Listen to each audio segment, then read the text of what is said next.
Hello बच्चों, इस video में पढ़ने वाले किरण प्रकाशिकी एवं ज्यामिति प्रकाशिकी का पार्ट 7। और इसमें क्या पढ़ने वाले स्नेल का नियम।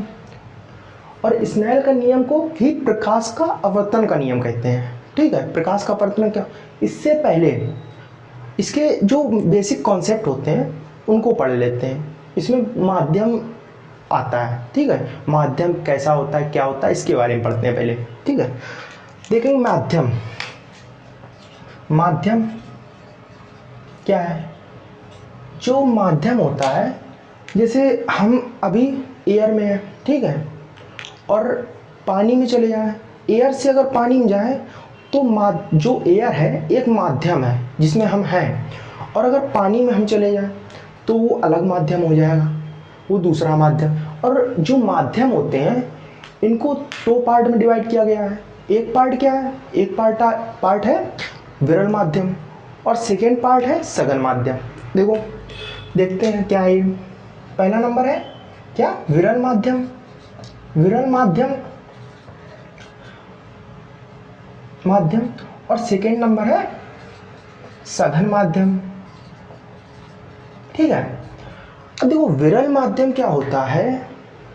ये माध्यम होता है हल्का माध्यम, जिसे हम हल्का माध्यम है जो जैसे वायु है, वायु बहुत हल्की है, ठीक है, और पानी है, वायु की तुलना में पानी भारी है, ठीक है। तो जो पानी होगा, अगर लिखेंगे कि पानी होगा, वो होगा सघन माध्यम वायु की तुलना में, और वायु क्या होगी? विरल माध्यम। अब यहां लिख लेते हैं हल्के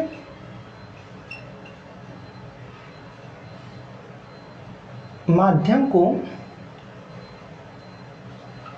क्या कहते हैं? विरल। और सघन किसे कहते हैं? भारी माध्यम को।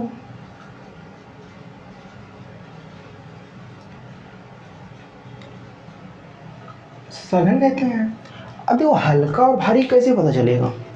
कहोगे हमें नहीं पता भाई, हल्का है क्या भारी है, हम तो पानी में भी चल लेते हैं और वायु में। अब देखो इसका पता कैसे चलेगा? ये एक रोड है, ठीक है, यह है जेब्रा क्रॉसिंग, हाँ, और ये रोड है जो, इस पर आप जो भी आप हो, बॉय, अगर आप हवा में, हवा मतलब एयर में आप दौड़ रहे हो, ठीक है, आपने एक हावर तक आप दौड़े, मतलब 1 घंटे तक आप जब दौड़े तो आप यहाँ कहीं पहुँच गए, यहाँ पे, और जहाँ पे आप थे, ये पॉइंट और ये पॉइंट के बीच की दूरी कितनी आपने तय की? मान लिया 1 किलोमीटर, ठीक है, 1 किलोमीटर तय की। ये हो गई आपकी हवा वाली बात, ठीक है, हवा में हम इतना चल लिए, तो ये हो गया विरल माध्यम, काफ़ी होता है 1 किलोमीटर, 1 घंटे दौड़ लिए। अब यहाँ ट्विस्ट आता है। ट्विस्ट यहाँ क्या आता है कि ये एक हमारा हो गया नदी, ठीक है, और ये हो गया हमारा कीचड़, ठीक है, ये हो गया हमारा कीचड़। अब सेम पोजीशन हमको भी लेनी है, यहाँ पे भी आप खड़े हो, ठीक है, और आपको 1 घंटा चलना है, मतलब दौड़ना है, सॉरी, और यहाँ भी आप खड़े हो, एनर्जी सेम है, एनर्जी जो यहाँ पे थी वही आपकी यहाँ पे भी है, वो सेम है, यहाँ भी आपको 1 घंटा दौड़ना है। अब देखो हवा में तो जब आप थे, जैसे कहते हैं हाँ हवा में आते, वैसे जैसे हवा में थे तब तक तो आप बहुत तेजी भाग रहे हो, अरे ठीक है 1 घंटे में आए, आराम से पहुंच गए, हाँफते हाँफते करते हुए, ठीक है। अब यहाँ ये है पानी, ठीक है, पानी, वाटर में जब आप आए तो आप वाटर में जंप लगाई आपने, ठीक है। अब जो आपकी मेन पोजीशन थी, यहाँ से आप भागना चालू हुए, और 1 घंटे बाद आपने कितना, 1 घंटे बाद आप यहाँ पहुँच गए इस पॉइंट पे, ठीक है। अब देखो जब आपने भागना चालू किया तब तो फुल एनर्जी थी भाई, कोई दिक्कत नहीं है, फुल एनर्जी है, भागा भागा भागा। और जब ये 1 घंटे तक आप भागे, पहली बात तो 1 घंटे तक भाग नहीं पाओगे, चाहे चेक कर लेना, ठीक है। और अगर भाग गए, मान लिया भाग दिए, तो इतना पसीना निकलेगा पता नहीं चलेगा आप पानी में डूब के नहाए हो या पसीने से नहाए हो, ठीक है। और यहाँ पे आप दूरी भी कम हो जाएगी, दूरी आपने मान लिया 225, पहले आपने मीटर, पहले किलोमीटर तय किया था, अब 225 मतलब 1/4 आपने सिर्फ तय किया है। तो इसके कंपेयर में, मतलब वायु के कंपेयर में जल क्या है, सघन माध्यम है, और वायु क्या हो जाएगी, विरल माध्यम। अब इन दोनों का कंपेयर देख लेते हैं। ये हो गया आपका सघन, ठीक है, और ये क्या हो गया, पानी, विरल। सॉरी उल्टा कर दिया मैंने, आपका जो पानी हो गया वो हो गया, क्योंकि ये देखो भारी है, इसमें देर लग रही है, तो ये हो गया सघन, और ये क्या हो गया, विरल, ठीक है, विरल वायु। अब पानी और कीचड़ में कंपेयर करो। पानी तो मान लिया आप इतना दौड़ लिए 225, 1 घंटे तक कोई दिक्कत नहीं, दौड़े। यहाँ पे आप पहुँचे कीचड़ में, तो क्या होगा, कीचड़ में आपने बड़े फटाक से गिर गए, फिर बड़े फटाक, मान लिया 1 कदम आपने रख भी लिया आगे, फिर दूसरे कदम में आपका क्या होगा, कितना आप 1 घंटे में दौड़ पाओगे, 1 घंटा आप रह ही नहीं पाओगे इसमें कीचड़, ठीक है। और रह भी गए तो झाग छोड़ दोगे, यहाँ से आपके झाग निकलेगा, आपको कोई उठाने आएगा। तो इसकी कंपेयर में, मतलब पानी कंपेयर में ये आपका हो जाएगा विरल पानी, किसके कंपेयर, कीचड़ के कंपेयर, और ये हो जाएगा कीचड़, सघन हो जाएगा। अब देखो, अब ये तो पता चल गया कि सघन और विरल क्या होता है, ये हमको अच्छे से आ गया। आप कुछ भी पूछ लो, ठीक है, किसी में भी पूछ लो। अब दिक्कत कहाँ होती है, एग्जाम्पल में कैसे लिखते हैं उसमें दिक्कत होती है अपन को। विरल और सघन आप कैसे लिखते हैं, तो लिखने की प्रॉब्लम जो है वो सिंपली लिखते हैं। देखो कैसे, जल के सापेक्ष लिखेंगे, या ऐसे लिख सकते हैं, जल लिखो और वायु लिखो। आपको सघन लिखना ना, जल लिखा आपने, कौन, वायु लिखा, वायु, जल जो है वायु के सापेक्ष क्या है, जल जो है वायु के सापेक्ष क्या है, यह है अपना उल्टा हो गया। ये दूसरा एग्जाम्पल हो जाएगा, इसकी जगह ये कर लेना और इसकी जगह ये कर लेना, ठीक है। जो जल है वायु के सापेक्ष क्या हो जाएगा, सघन हो जाएगा, वायु के सापेक्ष क्या है, सघन है, ठीक है। और ये पहला नंबर एग्जाम्पल है विरल वाला। विरल क्या है, अब ये एग्जाम्पल ले लिया, अब ये एग्जाम्पल ले लेते हैं। जो पानी है कीचड़ के सापेक्ष क्या है, पानी कीचड़ के सापेक्ष क्या है, विरल है, विरल है। अब देखो सापेक्ष का एक फार्मूला होता है, वो सिंपली मैं, ये जो प्रकाश का वर्तन है उसके बाद जितने भी फार्मूले होते हैं, वेलोसिटी वाला हो गया, हाइट वाला हो गया, या फिर अपनी तरंग दैर्घ्य वाला हो गया, ये सारे एक साथ बताने वाला हूँ। और फिर उनको जो सब मतलब उसके जो सवाल होंगे तब वो आप अपने आराम से समझ जाएंगे याद करके, ठीक है। तो देखते हैं आगे, इसको आप स्क्रीनशॉट ले लें। चलो ठीक है,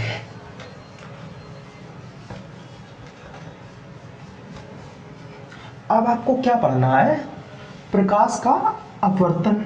ये देखो प्रकाश का अपवर्तन क्या होता है, अपवर्तन के 2 नियम भी होते हैं, वो हम परिभाषा के बाद पढ़ेंगे, ठीक है। देखो प्रकाश का जो अपवर्तन होता है, प्रकाश का अपवर्तन। अब बेसिकली प्रकाश का जो अपवर्तन होता है ये माध्यम पर आधारित होता है। माध्यम पर, कैसे माध्यम पर आधारित होता है भाई, बताओ तो बता रहे, वही बता रहे हैं। देखो माध्यम पर ऐसे आधारित होता है कि एक आप कंटेनर ले लो, ठीक है, कंटेनर में आप पानी भर लो, ठीक है, पानी भर सकते हो, या फिर देखो दो माध्यम आपको लेने हैं, जैसा कि मैंने अभी बताया, एक सघन लेना है और एक उसके सापेक्ष विरल लेना है, ठीक है। तो दो माध्यम लेने हैं। अब देखो इसमें कहाँ दो माध्यम है, हमें भी बताओ। देखो एक जो माध्यम है आपका कंटेनर के बाहर, वो है विरल, जो कि है क्या, कंटेनर के बाहर क्या होगा, आप कंटेनर लो पानी में, उसके बाहर क्या है, सिंपली एयर है, मतलब वायु है, तो एयर हो जाएगी, मतलब पहला माध्यम। और जो ये पानी है ये हो जाएगा आपका सघन माध्यम, सघन माध्यम हो जाएगा।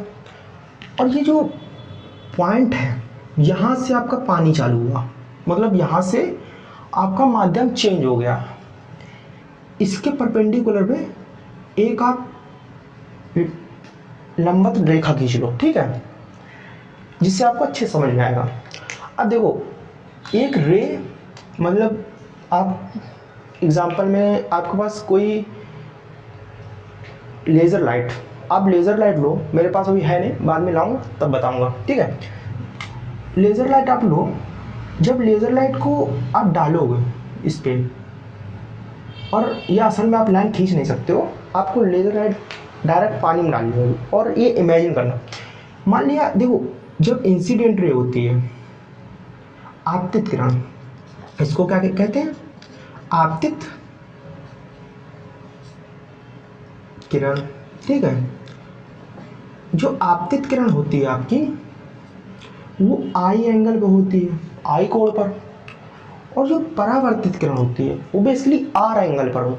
बट हमने पिछले उसमें परावर्तन में पढ़ा था, जब परावर्तन करवाते हैं किसी का, मतलब मिरर से, ठीक है, तो क्या होता है, आई इक्वल्स आर होता है, ठीक है, आई इक्वल्स आर होता है। अब इसमें क्या होगा, जो आपका एंगल होगा वो सिंपली चेंज हो जाएगा। एंगल क्या हो जाएगा, आर रहेगा एंगल, मैं नहीं कह रहा हूँ आर, बट जब ये अलग अलग, तो I does not equal to R हो जाएगा, मतलब आई और आर सेम नहीं होगा। तो क्या होगा, अभी देखते हैं क्या होगा। अब देखो विरल से जब सघन में जाती है, ये जो रे होती है वो झुक जाती है, यहाँ से एंगल जो है बड़ा था वो झुक जाती है। विरल से सघन में जाने पर जो लेज़र लाइट में एक देखो पॉइंट लाइट होती है, वो एक लाइन में चलती है, ऐसी कुछ लाइट होती है, यहाँ से आप लेज़र लाइट डालोगे तो वो पॉइंट लाइट होती है, ऐसे चलती है, ठीक है, मतलब एक केंद्रित होती है, वो एक जगह केंद्र से निकलती है, ठीक है।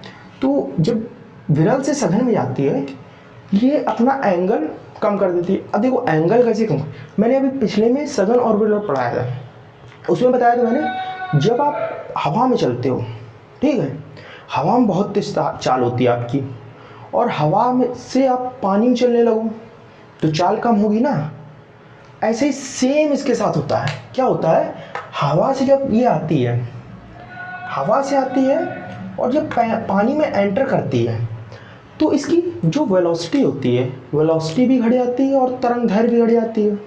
वेलोसिटी कम होने की वजह से ये पहले तो भाग के आता है, ठीक है, भाग के आता है और बाद में ऐसे हो जाता है, मतलब वेलोसिटी कम हो जाती है।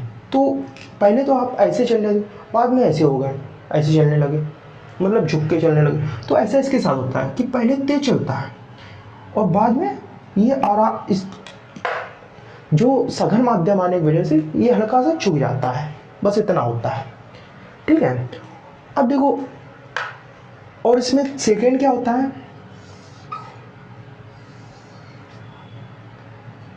आपने 2 कंटेनर्स लिए,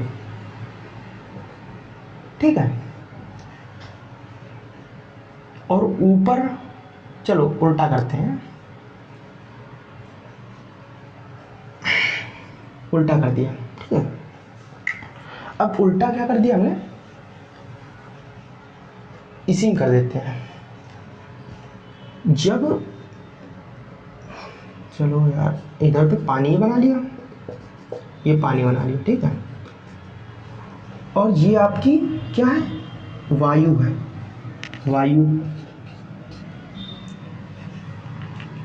और जहां से ये चेंज हो रहा है वहां पे हम लाइन खींच लेते हैं। अब देखो, ये सघन माध्यम हो गया, सघन, और ये विरल माध्यम हो गया, विरल, ठीक है। अब जब सघन से विरल में आती है, और देखो ये जो आपतित किरण होती है इसको क्या कहेंगे, अपवर्तित किरण, अपवर्तित किरण, ठीक है। अपवर्तित इसको किरण कहेंगे। अब जो आपतित किरण है आई एंगल पर गिरी, ठीक है। अब इसमें उल्टा हो गया कि पहले आप वायु से पानी में जा रहे थे, अब आपको पानी से वायु में जाना है।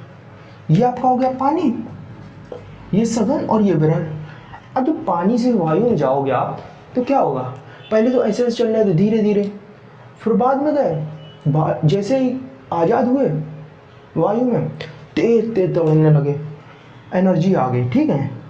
तो ऐसे ही होता है, मतलब जो ये रे आती है इंसिडेंट रे, वो बाहर तरफ हो जाती है। मतलब पहले जो विरल से सघन में आती है तो झुक जाती है, और सघन से विरल में जाती है तो अवलंब की ओर उड़ जाती है, मतलब अवलंब की ओर उड़ जाती है, इसे आर कहेंगे।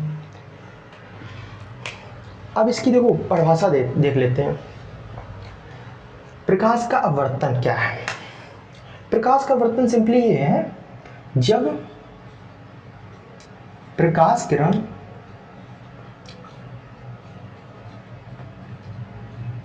एक माध्यम, तो आपको पता चल गया क्या होता है, ठीक है। माध्यम से दूसरे माध्यम में जाती है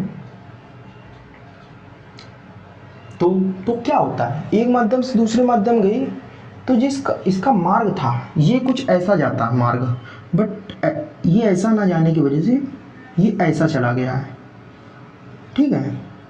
ये आई हो गया आपका, ये आर हो गया, आपको ऐसा जाना था, मतलब सीधी रास्ता आपको जानी थी, बट आपने रास्ता इतनी चेंज कर दी तो क्या होता है, अपने मार्ग से विचलित हो जाता है। तो अपने मार्ग से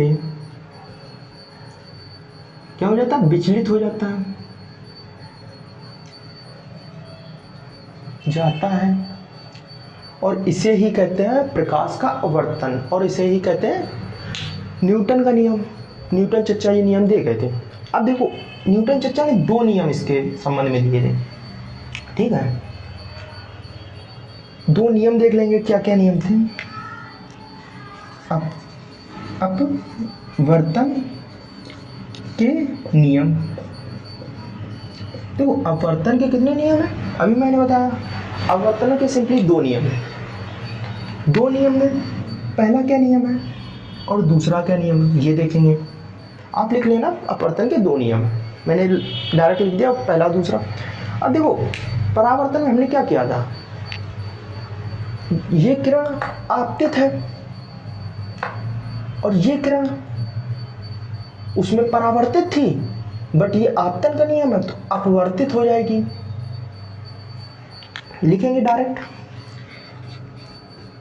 आपतित किरण कॉमा क्या हो जाएगी, अपवर्तित किरण। अब लिखा आपतित किरण अपवर्तित किरण, और ये जो पॉइंट होता है जहां से मीडियम चेंज होता है, आपतन बिंदु इसे कहते हैं, जहां पर दोनों मीडियम होने के बाद जो दोनों रे जहां से चेंज हो जाती हैं, ठीक है। तो इसे लिखेंगे आपतन बिंदु, बिंदु। अब देखो हमने अवलंब भी खींचा आपतन बिंदु से, इसे सिंपली अवलंब कहते हैं, ठीक है। पर लिखेंगे पर आपतन बिंदु पर अविलंब। अब जो ये तीनों आपतित किरण, अपवर्तित का, आपतन बिंदु पर अवलंब, ये तीनों एक ही तल पर है। मतलब जहां से आपका मीडियम चेंज हुआ है वही आपका तल है, ठीक है। तो लिख लेंगे अवलंब तीनों एक ही तल पर होते हैं। अब देखो परावर्तन का नियम में सिर्फ क्या चेंज था, आप अपवर्तित किरण की जगह परावर्तित किरण थी, बस। आपतित किरण, परावर्तित किरण, आपतन बिंदु पर अवलंब तीनों एक ही तरह पर होते हैं, ठीक है। ये था क्योंकि उसमें देखो मिरर था, और मिरर में जिस एंगल पर आती थी उसी एंगल पर लौट आती थी। अब दूसरा नियम कुछ ऐसे ही था, कोण आई बराबर था कोण आर, बट इसमें कोण डज नॉट इक्वल टू आई होता आर की। तो सिंपली इसमें जब एंगल चेंज हुआ तो न्यूटन शिक्षण बोला अब देखो एंगल तो अलग अलग है, आई आपको दे दिया गया तो आप आर कैसे निकालोगे। तो इन्होंने एंगल को निकालने के लिए जो साइन थीटा कॉस थीटा लिया जाता है उसमें साइन थीटा ले लिया, ठीक है। तो इन्होंने बोला इसको आपतित किरण है तो आपतन लिखेंगे, आपतन। और ये आपतन कोण होता है, आई इक्वल्स क्या होता है आपको मैंने बताया पीछे, आपतन कोण, आपतन कोण। और आर इक्वल्स क्या होता है, पर इसमें अपवर्तित होती है तो अपवर्तित कोण हो जाएगा, और उसमें परावर्तन था तो परावर्तन कोण हो जाएगा सिंपली। तो लिखेंगे अपवर्तित कोण,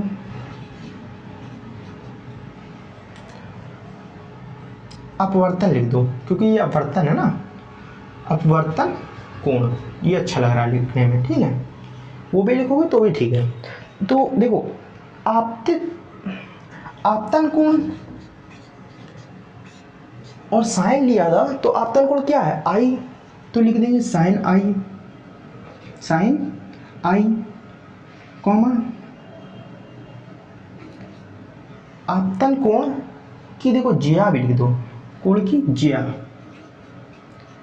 आपके एनसीईआरटी में जिया बोला गया है पर इसका मुझे नहीं लगता कोई यूज है, ठीक है।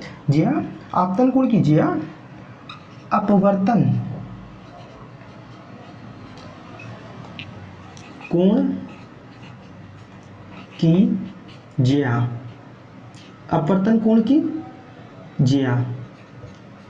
अपवर्तन कोण क्या है साइन, अपवर्तन कोण आर है तो आर लिख दो। एक नियतांक,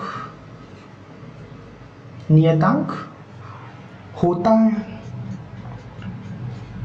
ठीक है। इधर लिख दो नियतांक, नियतांक होता है, ठीक है, नियतांक होता है। अब जो कि कांस्टेंट है, जिया का मतलब आप ये समझ लो दोनों एक दूसरे के अपॉन में होंगे, और जो नियतांक होता है इसका तो ये होता है एन या म्यू, इसका नियतांक एन या म्यू होता है। अब इसके आगे का इधर देख लेते हैं, थोड़ा सा बचा है। अब देखो जो ये है इसके नीचे एक फार्मूला आता है, यहाँ पे मैं लिख देता हूँ, ऊपर समझा देता हूँ। Sine I upon sine R बराबर एन या म्यू। एन या म्यू क्या था, एन या म्यू आपका कांस्टेंट था, ठीक है। और जो एन या म्यू होता है उसको क्या कहते हैं, माध्यम का अपवर्तनांक। मतलब जो माध्यम होगा उसका अपवर्तनांक निकलता है इससे, तो इसे बोलते हैं माध्यम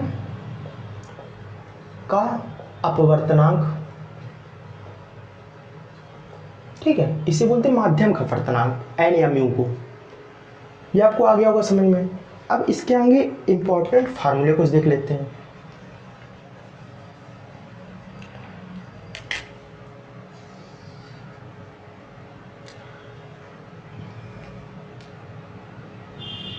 ये देखो इंपॉर्टेंट फार्मूले क्या है, अपवर्तनांक का पहले लिखते हैं, ठीक है। 1 और 2 मतलब पहले के सापेक्ष दूसरे का अपवर्तनांक। पहला माध्यम ये मान लिया, दूसरा माध्यम ये, पहले के सापेक्ष दूसरे का अपवर्तनांक क्या होगा, तो ये सिंपली होता है दूसरे माध्यम का अपवर्तनांक अपॉन पहले माध्यम का अपवर्तनांक n2 अपॉन n1, ठीक है। और इसी में एक और फार्मूला होता है, पहले माध्यम का अपवर्तनांक दूसरे माध्यम के सापेक्ष। तो इसमें अगर वेलोसिटी का कुछ होता है, मतलब वेलोसिटी अगर चाल पूछी है, एक की चाल दी है दूसरे की चाल निकालनी है, दोनों की चाल दी है अपवर्तनांक निकालना है, तो इसकी चाल होती है पहले के सापेक्ष दूसरे का अपवर्तनांक, मतलब पहले की चाल बटे दूसरे की चाल, मतलब पहले ऑब्जेक्ट की चाल और दूसरे ऑब्जेक्ट चाल, ठीक है। या आपको रे देगा सिंपली, जो प्रकाश किरण आएगी उसका चाल देगा, ठीक है। अब ये हो गया। अब एक तरंग दैर्घ्य का फार्मूला देख लेते हैं। पहले के सापेक्ष दूसरे का अपवर्तनांक है, तो n1 मतलब सॉरी λ1 अपॉन λ2, जो लैम्डा होता है आपका तरंग दैर्घ्य होता है, पहले तरंग दैर्घ्य के सापेक्ष दूसरे का अब तरंग दैर्घ्य, ठीक है। अब यही सेम फार्मूले, अब इसके आगे क्या होगा, इसका फार्मूला यही था sine I upon sine R, sine I upon sine R. और इसमें एक और फार्मूला है वास्तविक गहराई, वास्तविक गहराई मान लिया कैपिटल एच है, बटे आभासी गहराई, आभासी गहराई जिसे हम मान लेंगे क्या h, ठीक है। ये होता है।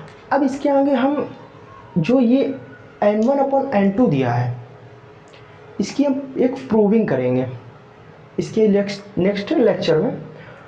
और एक चीज़ और देख लो, इसमें आप लिख लो जो लैम्डा इक्वल्स है, यहाँ लिख लो लैम्डा बराबर क्या है, तरंग दैर्घ्य,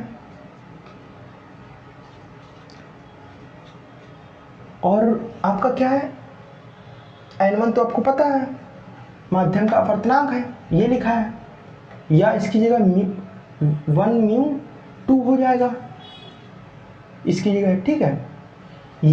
या फिर ये आपको मिलेगा या फिर ये मिलेगा, तो आप समझ जाओ इनमें से कोई फार्मूला लगाना है, ठीक है। और v क्या है, v आपकी चाल है, चाल किसकी है, लाइट की, प्रकाश की।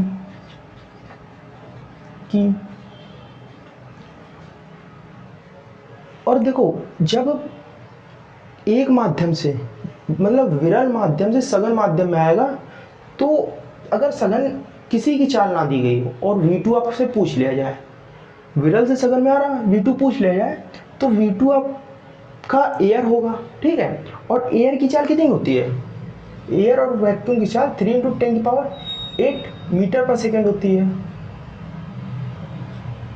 और जल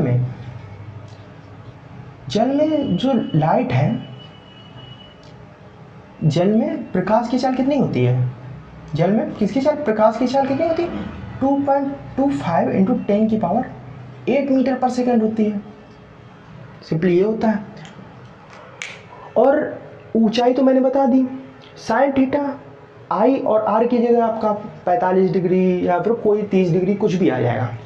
अब देखो इसके अगले लेक्चर में हम मिलेंगे, तब तक के लिए ये आप पढ़ो और मौज करो।